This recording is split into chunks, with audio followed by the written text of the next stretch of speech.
સો high friends, તો જે પણ ભાઈઓ અને બહેનો વર્ષ 2024માં એટલે કે આ વર્ષે ધોરણ 12ની પરીક્ષા પાસ કરી અને બીએસસી નર્સિંગ કોર્સમાં એડમિશન લેવા માંગતા હોય તો તમામ માહિતી છે આ વિડીયોમાં તમને જોવા મળશે। જે પણ ભાઈઓ બહેનો અગાઉ ધોરણ 12ની પરીક્ષા પાસ કરેલી છે અને એ વિદ્યાર્થીઓ આ વર્ષે બીએસસી નર્સિંગ કોર્સમાં એડમિશન લેવા માંગતા હોય તો એ વિદ્યાર્થીઓને પણ આ માહિતી છે લાગુ પડશે। બીએસસી નર્સિંગ ગુજરાતમાં તમે એડમિશન લેતા હોય તો ક્યાં ડોક્યુમેન્ટની જરૂર પડશે, રજિસ્ટ્રેશન ફીસ કેટલી હોય છે, મિનિમમ લાયકાત શું હોય છે, સ્કોલરશિપ કેટલી મળવાપાત્ર છે અને એડમિશન પ્રોસેસ કઈ રીતે થશે એની સંપૂર્ણ માહિતી છે આ વિડીયોમાં હું તમને આપીશ। આ વિડીયોમાં હું જે માહિતી આપીશ એ તમારી સરકારી કોલેજ માટે અને પ્રાઇવેટ કોલેજ બંનેને લાગુ પડશે, એટલે કે બંને માટે તમારે એક જ ફોર્મ છે તે ભરવાનું હોય છે। તો એની વિગતવાર માહિતી છે આપણે જોઈએ। જો તમે ચેનલમાં ન હોય તો ચેનલને સબસ્ક્રાઈબ કરી નાખજો, જેથી કરીને આગળ પણ તમને પેરામેડિકલ એટલે કે નર્સિંગ રિલેટેડ વિડીયો છે એની નોટિફિકેશન મળતી રહે। આ ઉપરાંત પણ તમે અમારા ઇન્સ્ટાગ્રામ, ફેસબુક અને ટેલિગ્રામને પણ જોઈન કરી લેજો, જેથી કરીને તમામ અપડેટ તમને મળતી રહે।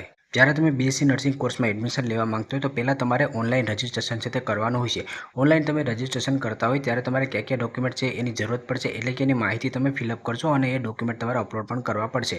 તો એક તો તમારા ધોરણ 10 અને 12ની માર્કશીટ જોશે। જો તમે એક કરતાં વધારે પ્રયત્ને પરીક્ષા પાસ કરેલી હોય તો એ માર્કશીટ છે એની પણ જરૂરત પડશે, એની માહિતી ફિલઅપ કરવાની આવશે અને આ ઉપરાંત પણ તમારે ડોક્યુમેન્ટ છે એ પણ અપલોડ કરવાના હોય છે। તો ધોરણ 10 અને 12ની માર્કશીટ છે એની જરૂર પડશે, સ્કૂલ લિવિંગ સર્ટિફિકેટ છે એની જરૂરત પડશે, પછી જાતિનો દાખલો, જે પણ વિદ્યાર્થીઓ અનામત કેટેગરીમાં આવતો હોય, એસસી, એસટી, એસીબીસી, ઈડબ્લ્યુએસ કેટેગરીમાં, એ તમામ વિદ્યાર્થીઓને જાતિનો દાખલો છે એની માહિતી નાખવાની હોય છે અને ડોક્યુમેન્ટ પણ અપલોડ કરવાનું હોય છે।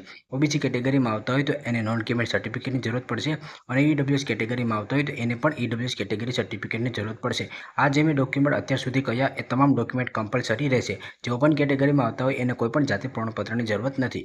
હવે નીચેના ડોક્યુમેન્ટ છે એ ફરજિયાત નથી, જેને લાગુ પડતા હોય એના માટે જ છે। જેમ કે કોઈ દિવ્યાંગ ઉમેદવાર હોય તો એને એનું દિવ્યાંગ સર્ટિફિકેટ જોશે। જો કોઈ બહેન વિધવા અથવા તો એના માતા પિતા હયાત ના હોય, અનાથ ઉમેદવાર હોય તો એને વિડો અથવા તો અનાથનું સર્ટિફિકેટ છે તે જોશે। જો કોઈ બહેન કે ભાઈ છે એના માતા પિતા છે એ ડિફેન્સમાં જોબ કરતા હોય તો ડોમિસાઇલ સર્ટિફિકેટ અથવા તો બોનાફાઇડ સર્ટિફિકેટ છે એની જરૂર છે તે પડશે। હવે ગુજરાતમાં બીએસસી નર્સિંગમાં એડમિશન લેવા માટે મિનિમમ લાયકાત શું હોવી જોઈએ? તો એક તો તમે ધોરણ 12 છે એ વિજ્ઞાન પ્રવાહ સાથે પાસ કરેલો હોવો જોઈએ અને એમાં તમારે ફિઝિક્સ, કેમેસ્ટ્રી અને બાયોલોજી વિષય છે તે હોવા જોઈએ।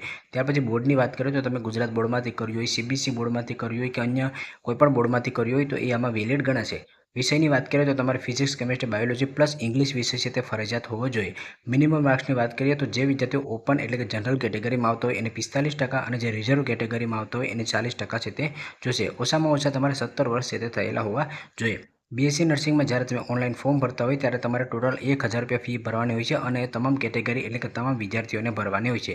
બીએસસી નર્સિંગમાં સરકારી અને ખાનગી કોલેજ માટે તમારે એક જ ફોર્મ ભરવાનું હોય છે। કોઈ પણ તમે કોલેજમાં જઈને ડાયરેક્ટ એડમિશન છે તે લઈ શકતા નથી, તમારે ઓનલાઈન જ પહેલાં પ્રવેશ પ્રક્રિયાનું ફોર્મ છે તે ભરવાનું હોય છે। જો તમે ઓનલાઈન ફોર્મ ભરેલું ના હોય તો કોઈપણ કોલેજ તમને એડમિશન છે તે આપી શકતી નથી।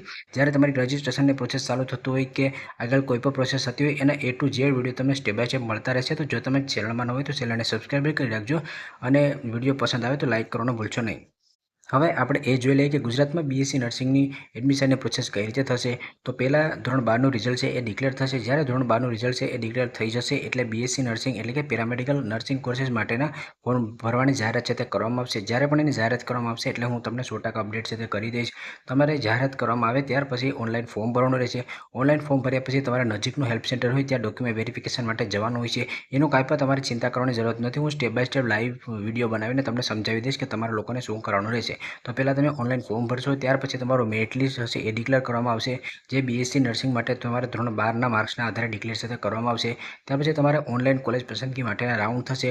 તમારે કઈ કોલેજમાં એડમિશન લેવાનું છે તમારે કોલેજ પસંદગી કરવાની હોય છે। ત્યાર પછી તમારા માર્ક અને સ્કોર અનુસાર કે રેન્ક અનુસાર તમને કોલેજ છે અલોટ થશે। ત્યાર પછી ઓનલાઈન તમારે ફી ભરવાની હોય છે। જે પણ કોલેજમાં તમને મળે એમાં તમારે ઓનલાઈન ફી ભરવાની હોય છે અને ફી ભર્યા પછી તમારે ડોક્યુમેન્ટ છે એ ઓરિજિનલ જમા કરાવવાનો હોય છે અને ત્યાર પછી કોલેજમાં જ્યારે આનું સત્ર એટલે કે સેમેસ્ટર ચાલુ થાય ત્યારે તમે ભણવા માટે એટલે કે સ્ટડી માટે જઈ શકો છો। તો આની જે પણ માહિતી હશે સ્ટેપ બાય સ્ટેપ હું આગળ પણ તમને આપતો રહીશ। તો ફોર્મ ભરવાની વાત કરીએ તો ધોરણ 12નું પરિણામ આવશે ત્યાર પછી જ એની એડમિશનની પ્રોસેસ છે તે ચાલુ કરવામાં આવશે। સંભવિત એ તમારી જૂન કે જુલાઈ મહિનામાં આવતી હોય છે। ઘણા બધી વિદ્યાર્થીઓનો ઇન્સ્ટાગ્રામમાં અને ટેલિગ્રામમાં પ્રશ્ન આવતો હોય છે કે સર બીએસસી નર્સિંગમાં એડમિશન લઈએ તો કેટલી સ્કોલરશિપ મળવાપાત્ર હોય છે। તો એ તમારી કેટેગરી ઉપર અને કઈ કોલેજમાં તમે એડમિશન લીધું છે એના પર ડિપેન્ડ થતું હોય છે। એના પર મેં એક ફૂલ વિડીયો બનાવેલો છે, એમાંથી જે પણ કેટેગરી કે તમારી લાયકાત અનુસાર તમે એમાંથી સ્કોલરશિપ છે એ જોઈ શકો છો, જેને હું વિડીયોની લિંક છે ડિસ્ક્રિપ્શનમાં નાખી દઉં છું।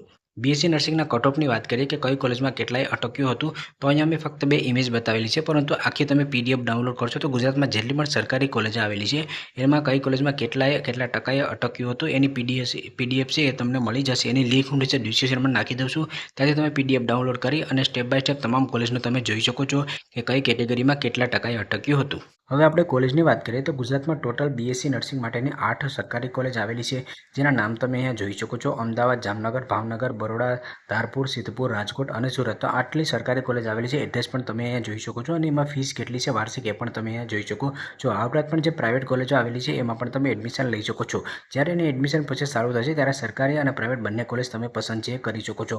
હું સ્ટેપ બાય સ્ટેપ તમામ પ્રકારના વિડીયો બનાવીશ. તમારે જ્યાં સુધી તમને કોલેજ અને સ્કોલરશિપ ના મળે ત્યાં સુધી A to Z વિડીયો આ ચેનલમાં આવતા રહેશે. તો જો તમે ચેનલમાં ન હોય તો ચેનલને સબસ્ક્રાઈબ કરી રાખજો, જેથી કરીને કોઈ પણ અપડેટ મિસ ના થાય. અહીંયાથી તમે આનો સ્ક્રીનશોટ લઈ શકો છો અને આ ઉપરાંત પણ આની જે પણ પીડીએફ છે એ પણ ડાઉનલોડ કરો હોય તો નીચે ડિસ્ક્રિપ્શનમાં હું ડાયરેક્ટ વેબસાઇટની લિંક છે તે મૂકી દઈશ. તો જ્યારે ધોરણ 12નું પરિણામ આવી જશે એટલે તમારું જૂન અથવા જુલાઈ મહિનામાં તમારે એડમિશનના ફોર્મ ભરવા માટેની જાહેરાત કરવામાં આવશે.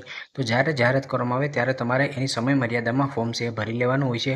ફોર્મ તમે ભરી લો ત્યાર પછી તમારું મેરિટ લિસ્ટ અને કોલેજ પસંદગીના રાઉન્ડની પ્રોસેસ ચાલુ થશે. ત્યારે હું સ્ટેપ બાય સ્ટેપ તમામ પ્રકારના વિડીયો છે બનાવતો રહીશ. તો રેગ્યુલર તમને અપડેટ મળતી રહે એના માટે તમે અમારા ટેલિગ્રામ, યુટ્યુબ ચેનલ, વેબસાઇટ અથવા તો ઇન્સ્ટાગ્રામ પેજને ફોલો કરી લેજો, જેથી કરીને કોઈ પણ અપડેટ છે મિસ ના થાય. ડિસ્ક્રિપ્શનમાં નીચે તમને કોલેજ લિસ્ટ અને કટ ઓફ માટેની લિંક મળી જશે. એ લિંકમાં તમે આવશો તો અહીંયા તમને તમામ માહિતી છે જોવા મળશે. તો તમારે લોકોને બીએસસી નર્સિંગ માટેનું જોવાનું હશે તો અહીંયા તમે બીએસસી નર્સિંગ જોવા મળશે, એના પર ક્લિક કરશો. હું નીચે તમને ડાયરેક્ટ લિંક જ મૂકી દઈશ, પરંતુ અહીંયા વિગતવાર તમને માહિતી સમજાવું કે અહીંયાથી તમે સ્કોલરશિપ વિશેનું, કોલેજ લિસ્ટ વિશેનું, કટ ઓફ વિશેની માહિતી છે મેળવી શકો છો. હવે કઈ કોલેજમાં કેટલાય અટક છે એ માહિતી મેળવવી હોય તો બીએસસી નર્સિંગ કટ ઓફ જોવા મળશે, એના પર ક્લિક કરશો અને કોલેજ વાઇઝ તમારે પીડીએફ ડાઉનલોડ કરવી તો એના પર તમે ક્લિક કરશો. ઉદાહરણ તરીકે હું કટ ઓફની પીડીએફ ડાઉનલોડ કરવા માંગુ છું તો એના પર ક્લિક કરીશ. એના પર ક્લિક કરીને અહીંયાથી તમે ક્લિક કરશો એટલે પીડીએફ છે તમે ડાઉનલોડ કરી શકશો. એટલે કે કઈ કોલેજમાં, સરકારી કોલેજમાં કેટલા ટકાએ કઈ કેટેગરીમાં અટક્યું હતું એ તમારે જોઈ તો આ પીડીએફ છે તમે ડાઉનલોડ કરી શકો છો. અને આ ઉપરાંત પણ જરૂર પડશે તો હું કટ ઓફ ઉપર પણ એક સ્પેશિયલ વિડીયો છે તે બનાવી દઈશ. હવે અહીંયા તમે જે વેબસાઇટ જોઈ શકો છો એ મેડિકલ એડમિશન ગુજરાત, એટલે કે આ સરકારી વેબસાઇટ છે. આ વેબસાઇટમાંથી જ તમારે લોકોને ઓનલાઈન ફોર્મ છે તે ભરવાનું રહેશે. તો મેડિકલ એડમિશન ગુજરાત.org સર્ચ કર્યા પછી નીચે આવશો તો અહીંયા તમને નર્સિંગ ફિઝિયોથેરાપી કોર્સિસ જોવા મળશે. આના પર ક્લિક કરી અને અહીંયાથી રેગ્યુલર અપડેટ છે તમે જોઈ શકો છો. અહીંયા તમારે વર્ષ 2024ની કે 25ની એડમિશન પ્રોસેસ કઈ રીતે થઈ હતી એ જાણવું હોય તો એ પણ તમે જાણી શકો છો. તો આમાંથી સંપૂર્ણ માહિતી તમને મળી જશે. આ ઉપરાંત પણ હું તમને રેગ્યુલર અપડેટ છે તે આપતો રહીશ. જો તમને આ વિડીયો પસંદ હોય તો લાઇક કરજો અને ચેનલમાં ન હોય તો ચેનલને સબસ્ક્રાઈબ કરવાનું ભૂલશો નહીં.